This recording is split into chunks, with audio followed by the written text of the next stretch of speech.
Software వాళ్ళ మీద కడుపు మంట ఎక్కువగా ఉన్నట్టుంది విదేశాల్లో ఉన్నటువంటి సంస్థల యజమానులకి, అలాగే ఈ దేశంలో ఉన్నటువంటి యాజమాన్యాలకు కూడా.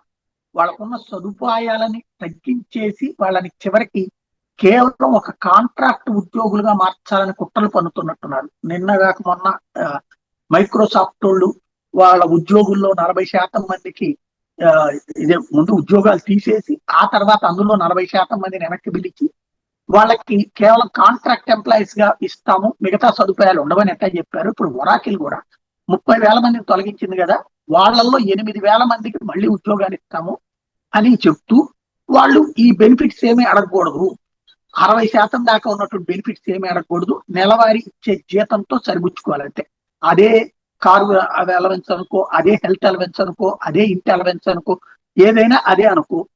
ఇండిపెండెంట్ కన్సల్టెంట్స్ అనే డిజిగ్నేషన్ కింద 0 health care, no stock options, అట్లాగే 6 months దాకా మాత్రం పని, ఆ తర్వాత మీ పనితీరును బట్టి ఎక్స్టెండ్ చేస్తాం అనేటటువంటి దిశగా అడుగులు వేస్తున్నారు.